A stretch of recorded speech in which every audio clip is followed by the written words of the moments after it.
ओम शांति भाई ओम साहब। शांति जी, ओम शांति। साथियों, आज हमारे बीच हैं एक आध्यात्मिक पथ के एक ऐसे राही जिन्होंने अपना पूरा जीवन ब्रह्मचर्य में लगा दिया और आप एक आध्यात्मिक संस्था से जुड़े हुए हैं, ब्रह्मा कुमारी संस्था से। आज हम आपके अनुभवों के द्वारा लाभान्वित होंगे, जिन्होंने अनेकों आत्माओं का कल्याण किया, अनेकों को रास्ता बताया, सद्मार्ग का रास्ता बताया। आज हम उनके द्वारा ही जानेंगे, उन्हीं के अनुभवों से, उन्हीं की कहानी, ब्रह्मा कुमार भाई जी की जुबानी। भाई जी, सबसे पहले मैं आपका शुभ नाम जानना चाहूंगा। मेरा नाम बीके सुरेश भाई है। भाई जी, आपने एक आध्यात्मिक जीवन की शुरुआत कैसे की, मैं यहीं से शुरुआत करूंगा। मैंने आध्यात्मिक जीवन की शुरुआत स्टूडेंट लाइफ में, जब मैं पॉलिटेक्निक का छात्र था जी उस समय हाथरस में मेला लगा था जी और मेले में मेरा अचानक जाना हुआ था। जी तो मैंने जहाँ जाकर देखा कि यहाँ पे अच्छी अच्छी बातें हैं और परमात्मा के बारे में बताया जाता है, तो वहाँ जाकर के मैंने एक नए विश्व का दिग्दर्शन किया था कि संसार का भविष्य क्या है। थोड़ा सा मैं रोकना चाहूंगा। आप पढ़ाई के समय बता रहे मेला लगा, मैं समझता हूँ आजकल जो जनरेशन है स्कूल टाइम में पढ़ते हैं, कॉलेज टाइम में, युवा आप भी थे उस समय, तो ये आध्यात्मिकता की तरफ रुचि लोगों की कम होती है। वो कहते हैं अभी ये तो हमारी उम्र क्या है, हमारी तो पढ़ने खाने कूदने खेलने की उम्र है। देखो, पढ़ाई का मतलब क्या होता है? जी, पढ़ाई का मतलब आपकी रुचि प्रोग्रेस मतलब कैसे करना। बढ़ गई उसकी तरफ, ये क्योंकि इसी में प्रोग्रेस है हमारी। जी क्योंकि हम पढ़ाई पढ़ते इसलिए हैं फॉर ए बेटर लाइफ। जी जी आज संसार में हर बच्चा ये सोचता है कि पढ़ करके मेरी लाइफ बेटर हो जाएगी, मेरा जीवन सुखी हो जाएगा, मैं संपन्नता की ओर बढ़ जाऊंगा, ये होगा, बहुत सारे ख्वाब रखता है, लेकिन वो ख्वाब पूरे नहीं होते जब तक जीवन में आध्यात्मिक नॉलेज नहीं, आध्यात्मिक तरफ रुझान नहीं होगा ना, तो आपके जीवन में सुख की झलक नहीं आएगी। क्योंकि सांसारिक जो भी सुख होते हैं वो अल्पकाल के होते हैं, सब क्षण भंगुर जिसे कहते हैं ना। फिर आगे आध्यात्मिक सुख जब तक प्राप्त नहीं होगा तब तक आपका जीवन सुखी नहीं हो सकता। बहुत अच्छा। फिर आगे कैसे? आगे इसलिए क्योंकि जब मैं विद्यालय में आया तो मुझे अच्छा लगा और मुझे एक विजन मिला नई दुनिया का कि भारत सोने बनेगा, सोने की चिड़िया बनेगा और जो है परमात्मा की इन्वॉल्वमेंट है, तो इस पर मुझे निश्चय हो गया। क्योंकि मैं भी एक देशभक्त था, समझिए। तो देशभक्त होने के लिए हर एक अपने प्रांत के लिए, देश के लिए हम समाज में सभी कुछ करते हैं। ये लोग जो है घर परिवार को सुखी कैसे बनाएं, अपना जीवन कैसे सुखी बनाएं। तो जब विद्यालय में आया तो मुझे लगा कि हमारा भारत जो है सोने की चिड़िया कैसे बन सकता है, और बाबा ने हम बच्चों को विजन दिया कि तुमको ये जीवन जीना है। और किसके लिए जीना है? इसके लिए जीना है। तो एक देशभक्ति का जज्बा तभी कहेंगे जब उस देश के लिए इतना भी कुर्बानी दो जो कि स्वर्ण संपूर्ण विश्व भारत। मतलब मेरा भाव ये है कि आपको चलो ज्ञान मिल गया, मतलब एकदम आपने धक से मतलब एंट्री कर दी, क्या मतलब क्या ऐसा लगा ब्रह्मा का यही मतलब था मेरा, क्योंकि मुझे सच्चाई मिल गई थी, सत्यता का ज्ञान हो गया था। क्योंकि सबसे पहले बात तो ये थी, मैं ये देखता था कि संसार में इतनी डिस्पैरिटी क्यों है। कोई गरीब है, कोई अमीर है, कोई स्वस्थ है, कोई बीमार है, कोई ऐसा है, कोई वैसा, बहुत सारी डिस्पैरिटी है संसार में। तो मैं सोचा करता था कि भाई इट्स सो, ऐसा क्यों है। इसके लिए लोग कहते थे कि ये परमात्मा की लीला है, परमात्मा किसी को सुख देता है, किसी को दुख देता है। नहीं, तो आपको विशेष क्या चीज अच्छी लगी? मुझे अच्छी चीज लगी ईश्वरी ज्ञान, जो मुझे क्लियरिटी मिली यहाँ पर आकर के कि गरीबी ये मेरी का कारण क्या है, दुख का कारण क्या है। क्योंकि हम सब संसार में सुखी होने की लालसा में जीते हैं जी। और हमारी चाहे सरकार हो, चाहे समाज हो, चाहे धार्मिक संस्थाएं हो, चाहे वैज्ञानिक हो, संसार को सुखी बनाने के प्रयास में लगे रहते हैं। लेकिन ज्ञान मिल गया, चलो। हाँ, लेकिन जब परिवर्तन क्या करने का महसूस किया कि आपने झट से परिवर्तन किया? परिवर्तन तो मेरे जीवन में, देखो, लौकिक जीवन में भी मेरा जीवन श्रेष्ठ था जी। फिर भी मुझे यहाँ करके कुछ छोड़ना नहीं पड़ा, क्योंकि मैंने वो जो ग्रहण ही नहीं किया जो छोड़ना था जी। समझे। अच्छा, खान पीन मेरा शुद्ध था और स्टूडेंट लाइफ थी, बैचलर जीवन था और पुरानी दुनिया से मेरा ज्यादा लगाव भी नहीं था। आपको मैंने जो है एक बार जिंदगी में थिएटर देखा है, आप सोच सकते हो कि लाइफ क्या होगी, समझे। और ये ब्रह्मचर्य का तो बचपन से शौक था, क्योंकि मैं अखाड़े में जाता था। हाथरस में भी मैं एक अखाड़े में जाता था, जलेसर रोड पर जो है।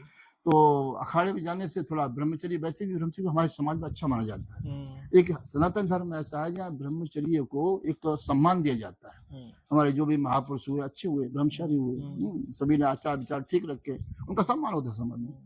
तो जब समाज में जिसका सम्मान होता है तो उसे हमें स्वीकार करना चाहिए। जी, एक अच्छा, यहाँ आने से हुँ, वो एकदम स्टैंड मिल गया उसका, जो है एक पावरफुल जीवन बन गया।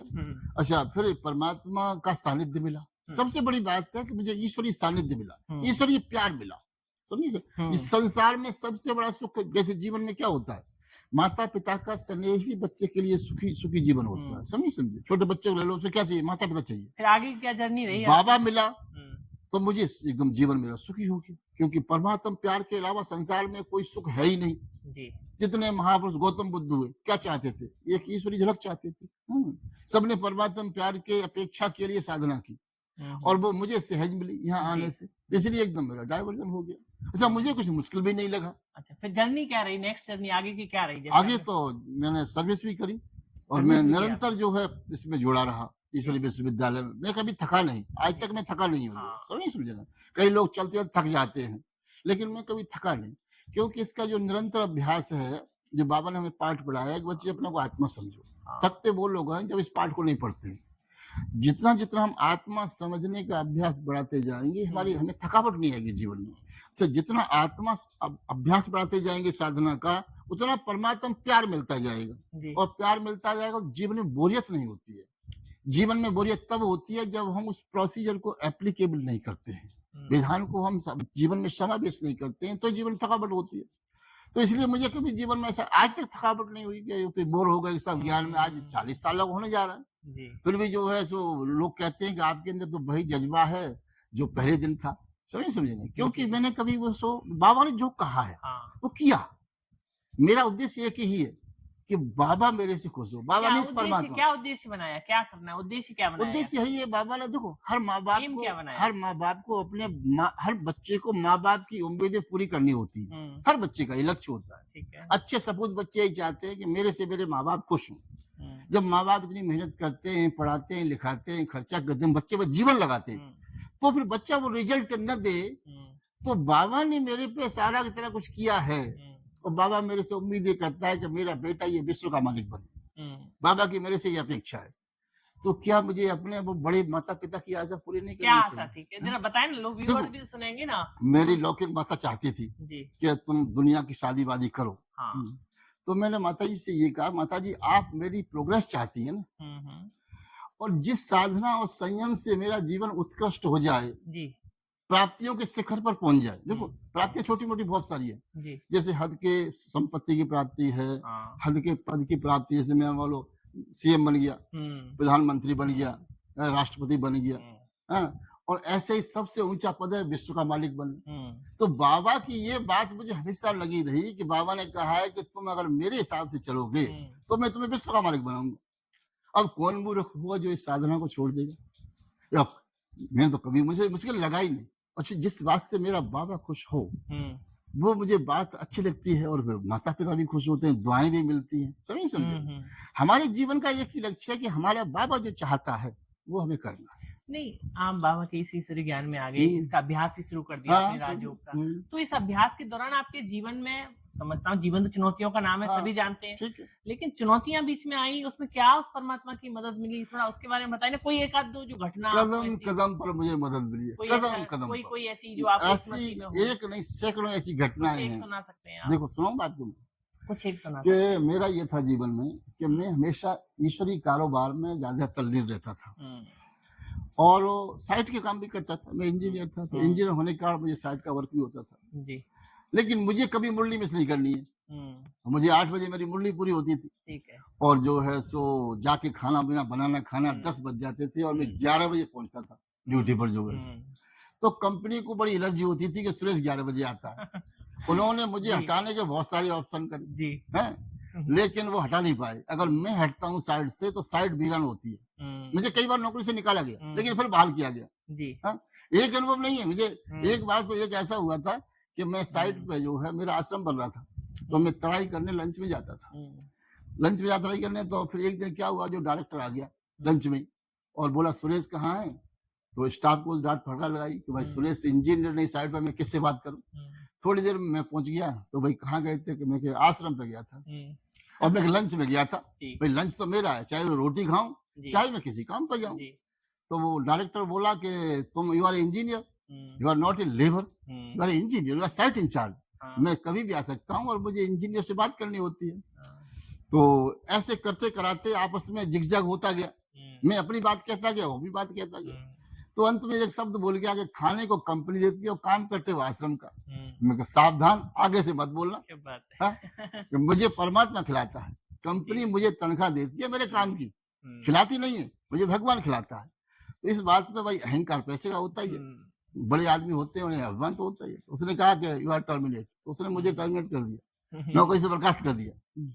ठीक है, मैं चला गया। जी, 4 दिन के बाद फिर मैनेजर आया कि हाँ, भाई साहब बुला रहे हैं आप। जी, तो मैं गया, हाँ, तो मेरे से पूछा कि दिमाग ठीक हो गया? मैं कहा, दिमाग तो मेरा पहले ही ठीक था।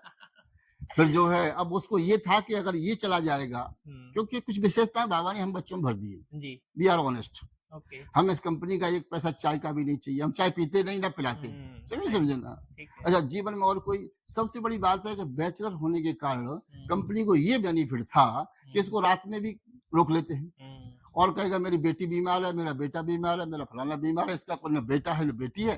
तो कंपनी को सबसे बड़ा ये फायदा था कि सुरेश को जब कभी इमरजेंसी में रोका जा सकता है।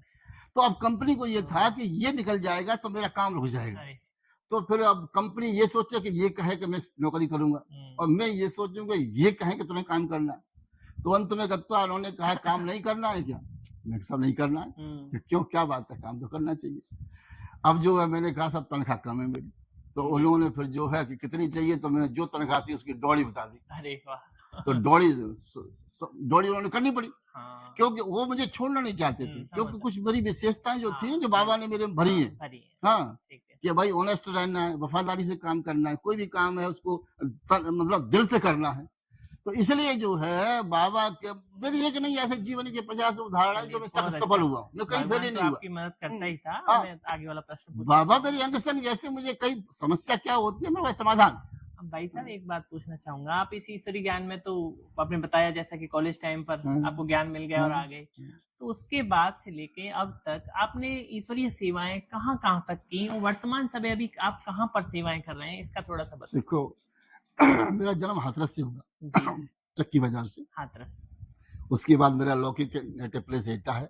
हाथरस अलौकिक जन्म आपका। अलौकिक जन्मभूमि जी, मेरी हाथरस है जी, और एमजी पॉलिटेक्निक का छात्र रहा मैं। अलौकिक जन्म आप उससे कह रहे हैं क्योंकि आपको ईश्वरीय ज्ञान मिला। ईश्वरी ज्ञान मुझे यहाँ से मिला, हाँ, तो हाथरस इसलिए से। आपका एक अलौकिक अलौकिक जन्म। जन्म हुआ था, यानी जी, परमात्मा की गोद में मेरा जन्म हुआ या परमात्मा ने मुझे अडॉप्ट किया। हाँ, क्योंकि अलौकिक जन्म समझेंगे नहीं क्योंकि अलौकिक, हाँ, तो विश्व उसका का पता मालिक बनाने के लिए परमात्मा ने मुझे हाथरस की धरती से अडॉप्ट किया था। जी, समझे? जी, मुझे जी। बड़ी खुशी होती है। हाँ, तो बड़ी। आपको हाँ। सेवाएँ कहाँ-कहाँ की फिर और जो आपका है निमित्त कौन रहा है? एटा, थोड़ा बता सकते हैं? एटा जो है नहीं, वैसे तो सबसे जन्म तो सीता बहन जी के द्वारा ही जी, हुआ है। उसके जी, बाद जब मैं दिल्ली पहुंचा तो अरुणा बहन जी पश्चिम बिहार जी। बिहार वहाँ मेरी विशेष पालना हुई हाँ, थी जो तो है। हाथरस में सेवाएँ की आपने, दिल्ली में हाथरस कैसे? में सेवाएं मेरी बहुत कम हुई है, जी, क्योंकि मैं 2-3 हाँ, महीने रहा हाँ, और वो चला कर गया। फिर जी, एटा गया तो एटा में लौकिक परिवार लौकिक संबंध है। तो हुँ, वहाँ कुछ सेवाएं की, फिर मैं दिल्ली चला गया। हुँ, तो मेरे हाथरस बहुत कम रहा है आना जाना यहाँ पर हुँ, जो है।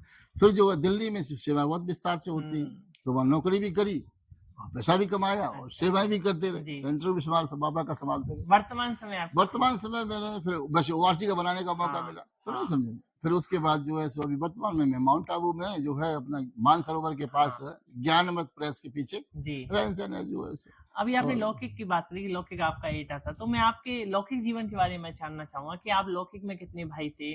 अभी वो क्या देखो क्या-क्या लौकिक में सेवाएँ हम कर रहे 5 भाई थे हैं? जी, और आज तक हम पांचों भाइयों में कभी तकरार नहीं हुआ। जी। बहुत प्यार से हम पांचों भाई, माँ बाप भी हमारे अच्छे हाँ, थे, तो मतलब धार्मिक लौकिक लोग में थे। 5 भाई थे, आप सभी मतलब सेटल कैसे थे? उनके बारे में थोड़ा बताएँ। देखो मेरे बड़े भाई तो किसान थे, पिताजी जी, के साथ जी। खेती बाड़ी करते हाँ। थे और मैं और रविंद्र छोटा भाई मेरा जो है मेरे से छोटा वो हुँ, इंजीनियर बने थे हुँ। और नागर भाई जो समर्पित है यज्ञ में यानी वो 3 भाई बाद में। आपके 3 भाई आप इस ब्रह्मा यज्ञ कुमारी में ब्रह्मा कुमारी में पूरी तरह से तो हैं। तीनों भाई आपने ब्रह्मचर्य का पालन किया, शादी हम्म, नहीं की, तो कभी हम्म। घरवालों की तरफ से पेपर नहीं आया कि तीनों घर में से कोई 3 अगर बन बहुत जाते? संघर्ष हुआ, बहुत संघर्ष हुआ। हाँ, मैंने वही अपनी माँ से यही कहा थोड़ा-सा था, इसके बारे में बताएँ आप। माताजी से यही कहा था मैं, जी, देखो किसी के बच्चे को अगर राष्ट्रपति गोद में ले ले हाँ, तो दुनिया को फोटो दिखाते हैं कि देखो मेरे बेटे को राष्ट्रपति ने गोद क्योंकि में ले माँ लिया तो है। चाहती है कि माँ मेरे तो बच्चे चाहती की है। शादी हो। अच्छा, अब मेरे को तुम्हारे बच्चे को जो परमपिता परमात्मा ने गोद ले लिया है तो जी, तुम्हें तो खुशी होनी चाहिए। हाँ, अच्छा, और जिस पद की प्राप्ति बाबा हमें करा रहा है, देखो हर माँ बाप चाहते हैं अपने मेरा बच्चा आईएएस बने, हुँ, पीसीएस करे और ये बने वो बने, डॉक्टर बने, इंजीनियर, हर माँ बाप चाहते हैं। जी अब मैं जब इस पढ़ाई से विश्व का मालिक बन सकता हूँ या बाबा मुझे बना रहा है, तो माँ बाप को खुशी होनी चाहिए। जी हैं, लेकिन क्योंकि वो चाहते थे शादी हो, नाती पोते हों, अच्छी सी बहू आए, दहेज आए, इन चक्करों में रहते हैं हर की छोटी प्राप्तियों में। तो मैंने माँ से यही कहा, मैं कहा बेमतलब में क्या झमेला रहेगा और मैं ईश्वरी सेवा भी नहीं कर पाऊंगा और फिर जो है मेरी प्राप्ति से वंचित हो जाऊंगा। तो आप मेरी शादी मत करो। भाई माँ बाप से एक सलाह ही दिया जा सकता, माँ बाप का आप जबरदस्ती नहीं कर सकते हो। तो धीरे धीरे करके, अब लड़की तो थी नहीं, लड़का था, तो लड़के पे बस चलता भी, लड़की फिर भी कस्टडी में रहती है। तो धीरे धीरे करके फिर मेरी अपनी जिद थी, बहुत संघर्ष, संबंधों में बहुत संघर्ष हुआ। लोग कहें कि नहीं हमारी बात मानो, मैंने सबसे बड़े की बात मानी है। लोगों ने कहा हम बड़े हैं, हमारी बात मानिए। मैं कहा मैंने बड़े से बड़े की बात मानी है, परमात्मा से तुम बड़े हो नहीं। तो मैंने कहा कोई भी आग सामने आया ना, वो एकदम एक सेकंड में दफा, कहीं याद है किसी ने वो नहीं संघर्ष किया। अच्छा, दूसरी बात ये थी, बात ब्रह्मचर्य की आती है। समाज में हमें सिखाया जाता है कि किसी की बहन बेटी को अच्छी नजर से देखो। दूसरे की बहन, ये हमारी माँ कहा करती थी कि दूसरे की बहन अपनी बहन के समान होती है। तो जब हम ब्रह्मचर्य का पालन किया और हमने विश्व का मालिक बनने के लिए बाबा के इशारों को स्वीकार किया, बाबा ने कहा कि ऐसे चलना है, तो माँ को ये लगा कि नहीं ऐसे नहीं, ऐसे में कि मैंने माता जी से कहा था मैं कि जो है, क्योंकि गांधी जी की माता जी ने भी जब वो विदेश पढ़ने गए थे वकालत, तो गांधी जी को यही कहा था कि बेटा किसी के साथ ऐसा नहीं करना है, शराब नहीं पीनी है, मांस नहीं खाना है। अपने बच्चों को हर माँ बाप एक हिदायत देते हैं और सुरक्षा चाहते हैं, हर माँ बाप की ये आशा होती है, एक अपेक्षा होती है। तो माता जी बचपन से हमें यही सिखाते थे किसी की धिया बेटी को बुरी नजर से नहीं देखना। दूसरी, तो हमने माता जी से कहा, आप ही तो सिखाते थे कि किसी की धिया बेटी को बुरी नजर से, दूसरे की बहन अपनी बहन के समान होती है। तो वो पाठ हमने पक्का कर लिया। और इस नजर से अगर मेरे को इतनी बड़ी उपलब्धि हो जाए कि मैं विश्व का मालिक बन जाऊं, संपूर्ण विश्व पर मेरा वर्चस्व हो जाए, जो बाबा कह रहा है, और इतनी ऊंची बड़ी प्राप्ति हो, और सबसे बड़ी प्राप्ति परमात्मा का प्यार मिले, क्योंकि जीवन में अगर ब्रह्मचर्य या पवित्रता है तो परमात्मा प्यार के पात्र हुआ। वैसे भी कहते हैं जहां राम तहां कामन है, और जहां कामन है राम, सपने ना रह सके रविरजनी एक ठाम। तो परमात्मा प्यार उन्हीं को प्राप्त होता है जो संसार का सबसे बड़ा सुख है। आपने तो चलो पेपर पास किया, पास कर लिया माता जी से कैसे भी करके, लेकिन आपके भाइयों ने भी आपसे प्रेरणा ले ली। ये तो भाई पीछे पीछे रहे, भाई तो ये कहते थे कि ये भाई साहब करेंगे। तो माता जी और ज्यादा पहाड़ टूट गया। पहाड़ तो बहुत टूटा था, पहाड़ इतना टूटा था कि हमारे घर में हमारी माता जी ने कहीं किसी के दहेज को देखने से, किसी की शादी में जाने से इनकार कर दिया था, और वो रोती थी। मतलब दूसरे के घर में शादी और खुशी होती थी, और हमारे घर में जैसे शमशान की तरह कोई मर गया है, समझे, उदासी, और वो तो हमें भी अच्छा नहीं लगता था, क्योंकि हमने कोई बुरा काम तो किया नहीं था। पर भाई साहब एक बात यहाँ पर समझ, लोग कहते हैं गृहस्थ धर्म भी तो सबसे बड़ा धर्म है ना, उसको भी अपना के भी तो भगवान को याद किया जा सकता है। देखो तो याद किया जा सकता है, सब कुछ ठीक है आपकी बात जो है, लेकिन जब दोनों राजी हो जी, ईश्वरीय साधना में जब तक पति पत्नी दोनों राजी नहीं होते, तब तक आप इस साधना में सफल नहीं हो सकते, क्योंकि अब महात्मा गांधी जी की बात कर रहे हैं, कई बार ऐसे आपने चर्चा की है। महात्मा गांधी जी भी तो पवित्र रहते थे, ब्रह्मचर्य का वो बुढ़ापे में, महात्मा गांधी जी ने ब्रह्मचर्य का पाठ बुढ़ापे में पढ़ाया था, समझे ना।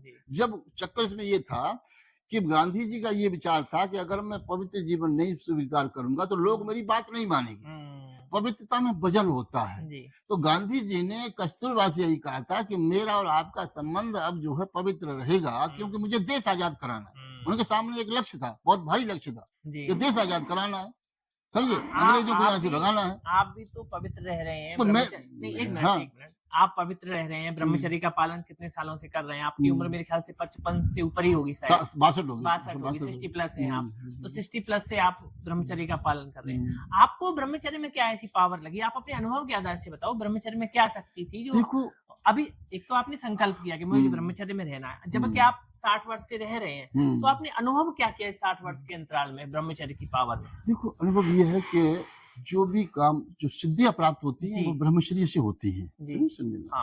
संसार में आज संसार में समस्याएं मोबाइल खड़ी हुई है, हर व्यक्ति परेशान है, चिंता में डूबा हुआ है, समाधान नहीं उसे मिलता है। मैं उसे यही कहता हूँ, भाई 4 बजे उठो और भगवान से संबंध जोड़ो, समस्याओं का समाधान हो जाएगा।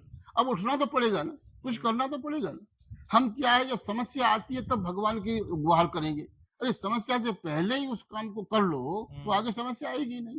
आज का स्लोगन भी यही था ना। हाँ, बिल्कुल, बिल्कुल। तो क्या है कि हम इसमें रहते हैं कि समस्या आएगी तब हे भगवान करेंगे, हैं?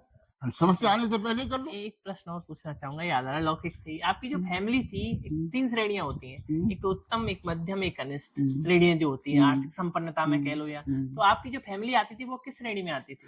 हमारे पिताजी किसान थे और जी। उसे मध्यम में ले लो, कनिष्ठ में ले लो, किसमें लोगे, जी, किसान के जी। पास कोई ज्यादा पूंजी नहीं होती। ठीक है, कोई हाँ। नहीं। आप बाबा के बच्चे बन गए। हाँ? बाबा के बच्चे बन गए। बाबा के ज्ञान मिलने के बाद और ज्ञान से पहले का जीवन, इस वर्तमान समय की बात कर रहा हूँ मैं, आप आने वाले समय की बात कर रहा हूँ। आपका जो जीवन है वो संपन्नता से किस प्रकार संपन्नता से आगे की तरफ बढ़ा? थोड़ा सा कुछ इस तरीके से बताएं। देखो, मतलब जब कहते हैं बाबा ना। का मैं बना हाँ, और इस हाथरस की धरती पर, हाँ, मेरा भाव तो ये था मेरा पूछने का। उसमें ऐसा था कि हाँ, हम लोग स्टूडेंट थे जी।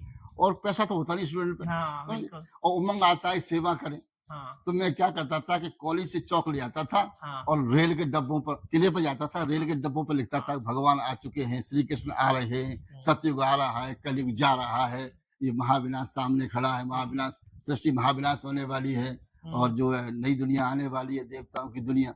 तो मैं लिखता था, तो एक उमंग उल्लास था। फिर मैंने क्या किया कि गेरू घोरा और गेरू घोर के दीवार पर लिखना शुरू कर दिया हाँ, कि भगवान आ चुके हैं, नई जी। सृष्टि बन रही है, हाँ। संसार जागे, अज्ञान की नींद में सो रहा है। हम्म, तो ऐसे करके मुझे सेवा का उमंग था। जी, तो उसमें पैसा की जरूरत होती है। जी। तो मेरा भगवान से ये रहता था कि बाबा से, मैं बाबा आपने मुझे पैसा क्यों नहीं, मैं पहले भी कहता था कि हाँ, भगवान तुमने बुद्धि दी, हाँ, पढ़ने की अकल दी, समझ दी, जी, पढ़ने का जज्बा दिया, क्योंकि जी। टॉप स्टूडेंट था। हाँ, तो आपने हमारे पिताजी को धन क्यों नहीं दिया? हाँ। तो ये कंप्लेंट मेरी भगवान से मैं शुरू वही से रहती जानना थी। चाह हाँ, रहा था शुरू से आपसे रहती थी। कि।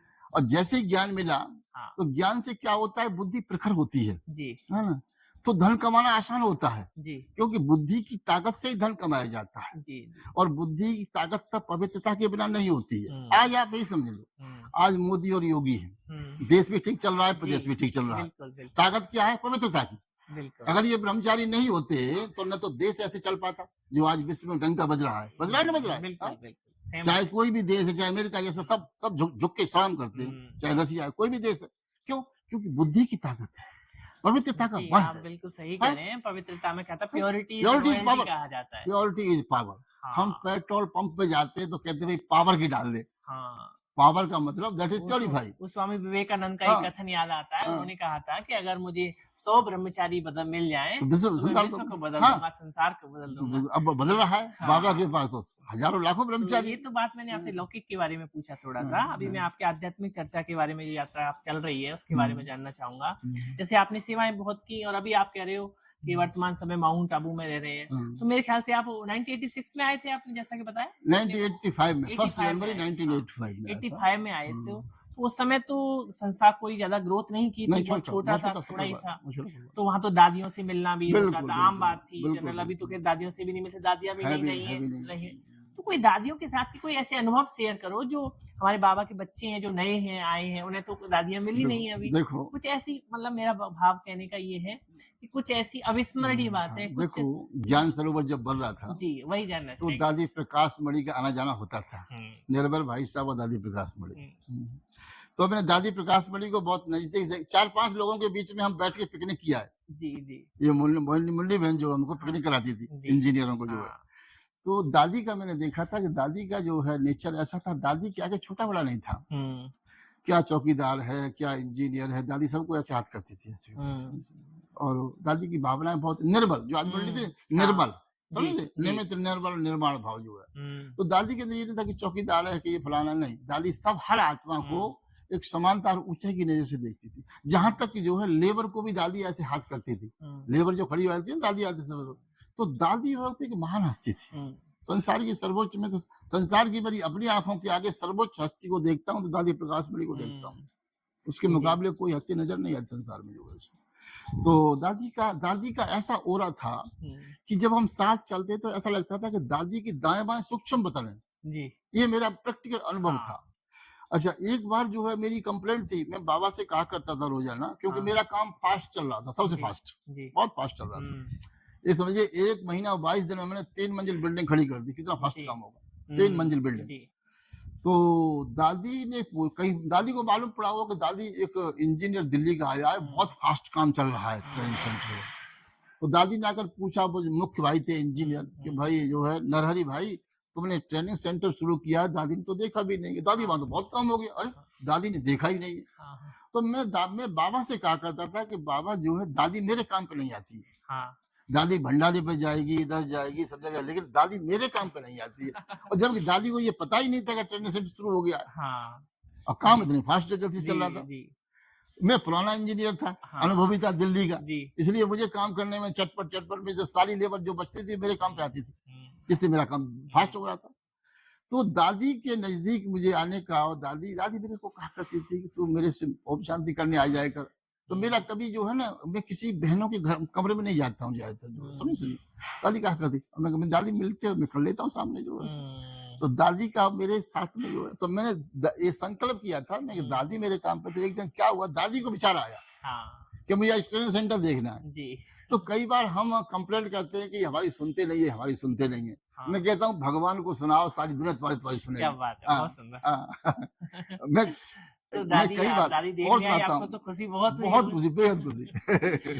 मेरी बात सुन ली गई। हाँ, भगवान ने मेरी बात सुन ली कि दादी मेरे काम पे आई है। अच्छा, क्योंकि ऐसे मैं बताऊँ। हमने तो ऐसा सुना है कि दादी जो बड़ी दादी थी, उनकी जो हाँ, पालना थी, हाँ, वो बहुत कहते हैं ना गज़ब की, कुम्हारों की नंबर 1। विशेष दादी हाँ, कहा जाता था इसलिए उनको। कुमार का नाम था। जी। दादी कुम्हारों के लिए विशेष देख-रेख रखती थी। जी। और विशेष दादी का स्नेह रहता था कुम्हारों के हुँ, प्रति जो है, तो दादी का इसलिए नाम कुमार का रखा गया था जी। जो है सो। अभी वो दादी का दिवस भी आ रहा है, अभी हाँ, अभी 25 25 अगस्त 25 दादी अगस्त का आ भी रहा है। आ रहा है, तो तो बहुत दादी अच्छा। प्रकाश बड़ी का मेरे प्रति बहुत जो है सम्मान का भाव था। हाँ, दादी जी के बारे और में कुछ 1-2 बातें जैसे कोई दादी विशेषता के जी रूप में का बता इतना सकते निर्माणचित भाव था हैं? जी। कि दादी का निर्मल इतना स्वभाव था कि अंदर बाहर एक होता था, हुँ, मिलावट नहीं होती थी। हुँ। नीट एंड क्लीन, समझे जी। समझे? हाँ, तो क्योंकि मेरे सामने तो दादी ही एग्जाम्पल थी, बाकी तो मैंने किसी और बड़े को हाँ, तो देखे, बाबा हाँ, मेरे सामने हाँ। नहीं और जी, भी कोई। जी, जी। लेकिन दादी को मैंने प्रैक्टिकल नज़दीक अपने सब तरह हुँ, से देखा था जो है सो। तो तो अब जैसे लगता है कि बहुत बड़ा, ये तो एक फ़ोटो भी मिल जाता है दादी से तो बहुत बड़ी बात लगती हाँ, है, समझे हाँ, समझे ना? सही तो बात हमें है। तो बड़ा गौरव महसूस होता है कि जी, जो है हमारा दादी के साथ तेरा संपर्क रहा, संसार की एक महान हस्ती। हाँ। हुँ। मैं तो एक वर्ल्ड की बहुत बड़ी हस्ती मानता हूँ अपने हिसाब से, आम क्योंकि संसार में ज्ञान सबसे ऊँचा है। ब्रह्मा, जी कुमार, भाई जी। कुमारियाँ और ऑल सबसे ऊपर है।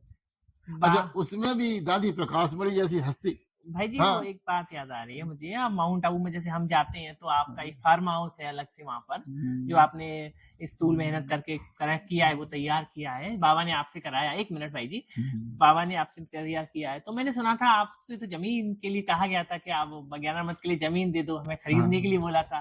तो उसके हुँ। बारे में थोड़ा बताएँ ना, क्या बोला था आपको, कैसे था? देखो, ऐसा है कि हम लोगों का शुरू से ये रहा हुँ, कि ज्ञान योग के साथ-साथ अपनी स्थूल कमाई भी करनी है। हुँ, समझे? क्योंकि धन का जीवन में हुँ। महत्व होता है। हाँ, तो धन के आपको बिना भी खरीदने के जीवन लिए नहीं बोला है। था हाँ। शायद कि हमें खरीद तो धीरे-धीरे करके बेचने के हम लिए। जो है, जैसे ओआरसी बनाया तो वहाँ भी ज़मीन खरीद ली, हाँ। और जैसे कि जहाँ भी काम किया हम ज़मीन खरीदते गए जो। जी, जी। तो ज़मीन हमारे पास हो गई तो फिर ज्ञान अमृत के लिए उनको ज़रूरत थी, जी। यज्ञ में ज़रूरत थी, तो हमने दादी से कहा था, मैं दादी हमारे पास ज़मीन है इस तरह से। हाँ। और तो पहले तो रमेश भाई ने मना कर दिया। वो समझ रहे थे कि बेच रहे हैं ज़मीन हाँ, जो है। वही वही बात। रमेश भाई ने कहा, "से तुम ज़मीन का क्या ले रहे हो?" हाँ, मैं कहा, "हम तो ज़मीन बेच थोड़ी रहे हैं।" हाँ, फिर क्या, मैं कहा, "हम यज्ञ को देना चाहते हैं।" कि हाँ, अच्छा, ऐसी बात है। हाँ, पहले तो उन्होंने कहा कि बेचने के लिए आए हैं, तो दादी ने कहा कि आप देख लो। हाँ। तो करीबन 4 साढ़े 4 एकड़ ज़मीन ही थी। जी। ज़मीन तो हमारे पास बहुत है, जी, जी, 25-30 एकड़ जी, ज़मीन जी, है। जी। लेकिन उसमें जो फ्रंट रोड की थी, हुँ, ऑन हाईवे की, हुँ। वो ज़मीन हमने फिर जो है यज्ञ के लिए, बाबा के कार्य के चलिए, लिए कर भाई जी, दिया हमने था। आपसे बहुत सारी बातें जानी। एक बात हुँ, अब कुछ एक एक प्रश्न और जानेंगे, 1-2 प्रश्न हुँ, आपसे, हुँ, कि आपको इतने साल इस ईश्वरीय ज्ञान में हो गए, अब आपको मालूम है कि बाबा इस ज्ञान को चला रहा है और बाबा ही हुँ, करा रहा है सारा हुँ, कार्य। हुँ। अभी आपका आगे का लक्ष्य मतलब क्या है? पुरुषार्थ का विशेष क्या फ़ोकस बनाया है आपने समय को देखते हुए, वर्तमान स्थिति को देखते हुए? अपने पुरुषार्थ का क्या फ़ोकस बनाया? देखो, जो बाबा हमको डायरेक्शन देता है, जी। बाबा का वर्तमान में ये है कि बच्चे इस संसार में सर्व आत्माओं को हुँ, संकल्प से प्राप्ति कराओ। हुँ, उनके संकल्प से उनको इन तक शक्ति पहुँचाओ। हुँ। वो निर्बल हैं, असहाय हैं, बीमार हैं, क्योंकि हम विश्व के मालिक हैं, तो हुँ, एक विश्व के मालिक को तो सारी विश्व ही उसकी बिल्कुल, होती है। बिल्कुल, हम सही हम बात। कोई एक धर्म के लिए नहीं कर सकते, बिल्कुल, एक देश के बिल्कुल। लिए, बल्कि हुँ, बाबा तो कहता है संपूर्ण विश्व ही भारत बनेगा, और जी। था कभी। हुँ, ये खंड सब बाद में बने। जैसे-जैसे धर्म पिता आते गए, नॉलेज विखंडित होती रही, तो हुँ, ये धर्म स्थापित हो गए, धर्म धर्म खंड बन गए। आज देखो ना, सबसे बड़ा सनातन धर्म है, हुँ। और सनातन का आज एक देश भी नहीं है, सिवाय नेपाल, छोटा-सा नेपाल जी, है। जी, जी। हिंदुस्तान को तो आप सनातन धर्म ही कह ही नहीं सकते, हुँ, बल्कि विवाद हो जाता है। जी, जी। अगर ये कह दो कि हिंदुस्तान है तो भी विवादी है, हिंदू राष्ट्र तो है। मैं प्रश्न जो पूछा था वो तो पुरुषार्थ की पुरुषार्थ ये है कि अब हमको जो है बाबा जिस तरह की हमसे अपेक्षा करता है, एक तो मेरे जीवन में रहा है कि हमेशा अमृत मिला, क्योंकि बाबा की पहली आज्ञा है जी कि बच्चे अमृत बेले उठो, अमृत बेले शक्तियां भरो। बाबा खुले भंडारे बाबा के होते हैं, बाबा अमृत बेले वरदानों की वर्षा करता है, जी प्यार बरसाता है, क्योंकि बाबा ने ये कहा है कि बच्चे अमृत बेले का टाइम मैंने बच्चों को दिया है। बाबा ने टाइम अपना बांटा हुआ है। जी बाबा ने कहा है कि 4 बजे का ही टाइम ले लो, 4 से 4:45 का टाइम मैंने बच्चों को दिया है। 4:45 के बाद फिर मंदिरों में घंटियां खड़कने लगती हैं, मस्जिद में अजान शुरू हो जाती है। बाबा कहता है वो टाइम फिर भक्तों के लिए है, 5 बजे के बाद जो है। और 8 बजे के बाद मैंने टाइम दिया है वैज्ञानिकों के लिए, क्योंकि उनकी बुद्धि को भी टच करना है नई दुनिया की तैयारी के लिए। देखो बाबा का प्रपोजल क्लियर है कि विश्व को बदलना है, देवताओं की दुनिया लानी है, सनातन परंपरा का झंडा बुलंद करना है। नहीं समझे, आदि सनातन देवी देवताओं का।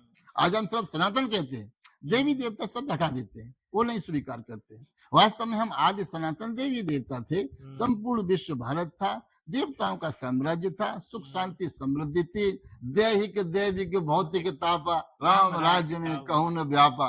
तो जो कोई तरह का कष्ट, देखो जिंदगी में 5 बातें हम उसके लगे रहते हैं। एक तो हम तन से ठीक रहे, एक मन में खुशी रहे, एक धन भी ठीक ठाक रहे। लोग यही कोशिश करते हैं धन के लिए, ये करो, डिग्री लो, फलाना करो, आईएएस करो, पीसीएस करो, लगे रहते हैं ना। तो सबसे पहले हम तन से ठीक रहना चाहते हैं, हम मन से सुखी रहना चाहते हैं, पर्याप्त धन चाहते हैं, और चौथा अपने संबंध अच्छे चाहते हैं कि हमारे संबंध बढ़िया हो, सब में प्यार हो, संबंधों में इससे प्यार संबंध सब। और 5वां चाहते हैं कि we must respectful life, respectable. हम सभी आत्माएं सम्मानित जीवन पसंद करती हैं, अपमानित जीवन हम में से कोई नहीं चाहता है। अगर अपमानित जीवन पसंद होता तो देश आजाद नहीं होता। अगर गांधी जी का अपमान हुआ और ट्रेन से सामान फेंक दिया गया, उसी दिन देश की आजादी का मतलब वो हो गया, पथबद्ध हो गया था। सुभाष चंद्र बोस को भी यही आजादी के लिए। तो ये सब कोई ना कोई कारण होता है। एक सवाल और मेरे जहन में आ रहा है कि बाबा तो आपका आदर्श है ही, बाबा को तो आपने सब कुछ माना ही है।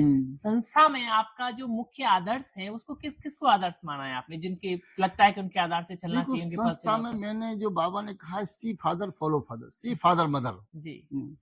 तो मेरा हमेशा लक्ष्य, मैंने आइकॉन में देखा होगा तो मम्मा बाबा के बीच में मेरा फोटो है जी, है ना। तो मैं हमेशा जो बाबा ने कहा है कि सी फादर फॉलो फादर, मैंने ब्रह्मा बाबा को ही फॉलो करने की कोशिश की है पूरी तरह से, जो है ना। और उसी तरह से उसी नजर से मैं रखता हूँ, और मैं समझता हूँ बाबा का डायरेक्ट बच्चा बनूं, क्योंकि शिव बाबा मतलब ब्रह्मा बाबा भाई, तन तो एक ही है ना जी, बिल्कुल। तन तो शिव बाबा का अलग नहीं है। मैं कई बार लोगों से कहता हूँ, योग करने के लिए कहता हूँ मैं, ब्रह्मा की आंखों में देखना माने शिव बाबा की आंखों में देखना। अलग आंखें नहीं, एक ही आंखें, समझे ना। तो इसलिए जो है, एक बात और याद आ रही है, अच्छा है, बहुत अच्छा है, बाबा को फॉलो किया और कर रहे हैं। मुझे एक बात याद आ गई, आपने जो बोले थे हमारे 3 भाई जो लौकिक भाई ज्ञान में चलते थे, आपके एक भाई ने शरीर छोड़ दिया अभी कुछ एक वर्ष 2 साल हो गए। तो बस वो बात मैं याद करना चाहूंगा, वो आपको याद दिलाना चाहूंगा। उस समय आपकी स्थिति क्या थी जब, देखो ऐसा छोड़ा आत्मा ने, क्योंकि वो बुजुर्ग तो थे नहीं ऐसे, और सेवाएं भी उन्होंने बहुत की, छोटे थे, तो उस समय आपकी स्थिति क्या थी वो जानना चाहूंगा। ऐसा है, अब हम ये कहें कि हमारा स्नेह नहीं था, प्यार नहीं था, हम भाइयों में बहुत प्यार था। बोले कई बार लोग कहते थे, जब हम 3 भाई घूमते थे तो लोग कहते थे इनका लौकिक में आपस में बहुत प्यार है। तो मेरा हमेशा ही रहता था कि हम आत्माओं में, आत्मा है ही प्रेम स्वरूप, आत्मा का जो रियल संस्कार है प्रेम स्वरूप है। लेकिन बाकी यह है कि हर एक का पार्ट अलग अलग है। अब उसका पार्ट यहाँ तक ही सीमित था, हालांकि 57 साल बहुत बड़ी बात है कि जो पालने से साथ हों, बिल्कुल, पालने से जो साथ हों, और पढ़ाई में साथ हों, और ईश्वरीय ज्ञान में साथ हों, सेवा में साथ हों, और उसका जाना हो जाए किसी तरह से, और छोटा होने के बाद तो कसक तो होती है। लेकिन ये है कि नॉलेज है कि हर आत्मा का पार्ट इंडिविजुअल है, यूनिक पार्ट है, every soul have a different role. तो हम किसी को ये नहीं कह सकते कि जो है कोई हमारे साथ हमेशा रहे। बहुत साथ 57 साल साथ दिया उसने, और कदम कदम पे साथ दिया। जिसने माता पिता की बात नहीं मानी, भाई के कदम पे कदम रखा। आपसे मिलकर के बहुत अच्छा लगा भाई साहब। एक अंतिम प्रश्न और पूछना चाहेंगे कि वर्तमान समय की स्थिति को देखते हुए बहुत भयावह स्थिति चल रही है दुनिया की, और आप जैसा कि बता रहे हैं, बता के हम सब भी देख रहे हैं उसको कि वैज्ञानिक और ये सब एक देश दूसरे देश को आंख दिखा रहा है, कब वर्ल्ड वार हो जाए पता नहीं चल रहा। तो जो बाबा के बच्चे जो नए नए आए हैं या जो नहीं भी आए हैं, जो दुनिया में हैं, लिप्त हैं, उनको आप क्या संदेश देना चाहेंगे? एक कुछ संदेश ऐसा बताइए जो आप उनको देना चाहेंगे, युवा पीढ़ी को विशेष। मैं युवा क्या सबको देना चाहता हूँ। जी, क्या संदेश देना मेरा चाहेंगे? संदेश ये है हाँ। कि we have a target for a better life, for a नहीं, पहले बेटर तो आप वर्ल्ड। बताइए बाबा के बच्चे जो नए शुरू हुए उनको क्या संदेश कोई देना भी चाहिए? है, दोनों के लिए अलग। मैं समझता हूँ भगवान के बच्चे सारे ही हैं लगभग। जी, एवरी जी, एवरी जी। सोल जो है ना ओके, ईश्वर की ओके। संतान है। जी, तो सबका ये कर्तव्य है कि वो अपने पिता के नजदीक आए। जी, सभी को परमात्मा से कुछ कुछ लेना चाहिए, क्योंकि जी। जब देने आया है और आप मुख मोड़ लो, हाँ। देखो भगवान ऐसे नहीं आता है, वो एक बार आता है। हुँ, और ये ब्रह्मा कुमार कुमारियां जानते हैं कि वो संगम पर आया हुआ है, समझ हुँ, संसार तो नहीं जानता। वो तो कहता है भगवान सब जगह है, कड़ कड़ में, कोई कुछ कहेगा, कोई कुछ हुँ, कहेगा, कोई मंदिर में, कोई मस्जिद में। लेकिन मैं ये कहता हूँ कि ब्रह्मा कुमार कुमारियों से भगवान मिल रहा है। हुँ, लोगों को कई बार ये बहुत बात चुभती है, क्या ब्रह्मा कुमारियों के लिए भगवान बैठा है? मैं कहा, हाँ, हुँ।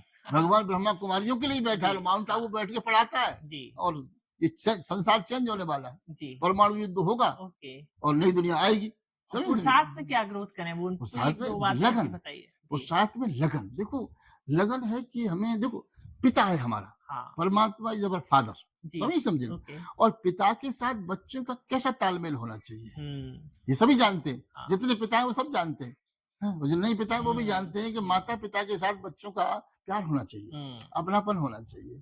तो उनकी उनकी दिलों की आशाएं हम पूरी करें। जी, मेरी सबसे बड़ी यही आशा थी कि मैं संगम पर भगवान के दिल की आशा पूरी करूं। क्या बात! जैसे लौकिक जीवन में मेरी माता पिता से बहुत अच्छी पटरी खाती थी। हाँ, माता पिता का मैं बहुत लाडला बच्चा था। जी, सब मुझे इज्जत बड़ा कहते थे कि बड़ा अच्छा जी, लड़का है, बड़ा अच्छा लड़का है। और जैसे ही मैं बाबा की तरफ आया, सबने बुरा बुरा का शुरू कर दिया। मैं कहा, भाई मैं बुरा नहीं हूं, मैं वही हूँ। लेकिन अब यह है कि मैंने परमात्मा पिता के अरमानों को पूरा करने का संकल्प लिया है। जी, समझे, और कुछ हाँ, भी नहीं। जी, कि और फिर जब भगवान खुश हो जाए तो जान खुश है। भाई सबसे बड़ी बात है। सही बात, हाँ, गौतम बहुत बुद्ध ने भी त्याग क्यों किया था? हाँ, कि भगवान को खुश करने के लिए। जितने सही। महापुरुष हुए हैं, सबने परमात्म प्यार को पाने के वो लिए कहते हैं ही। ना उसको मना लो तो सारी हाँ, दुनिया मान एक है सादे जाएगी। सब सदे, सब सादे सब जाए, क्या बात! रहमन सींचे मूल को, फूले पले अगाएं। तो सही संसार को ये समझना है कि हमें किसको साधना है। सही हाँ, बात है भाई। सुखी होना है तो आओ, नहीं होना है तो मर्जी आपकी।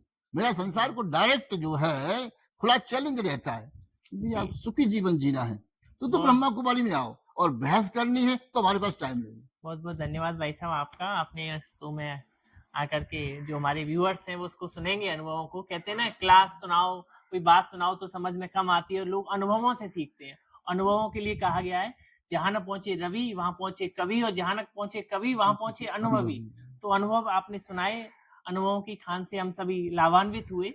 मैं एक बात ये और जानना चाहूँगा कि अब ये गीत जो चलता है बाबा का, हाँ, कि तेरा एहसान ओ बाबा कभी न भूल पाएँगे। ये हाँ। बहुत अच्छी लाइन मुझे टच करती है। तो वो तो आप ठीक है, नहीं लेकिन अब इस एक गीत का स्वरूप बनना है हमको। वो वही बात मैं जानना चाह रहा हूँ आपसे कि तेरा एहसान हो बाबा हम कभी न भूल पाएँगे। मतलब भगवान ने हमको इतना अच्छा जीवन दिया, इतना प्यार दिया, इतनी अच्छी हमारी ईश्वरीय पालना हो रही है, उनका हम किन शब्दों में धन्यवाद करें? क्या उसको रिटर्न दें? आप 2 शब्दों में ये बात कह के मैं अपनी बात खत्म करूँगा, आप भी बात को देखो, बाबा का रिटर्न यही है।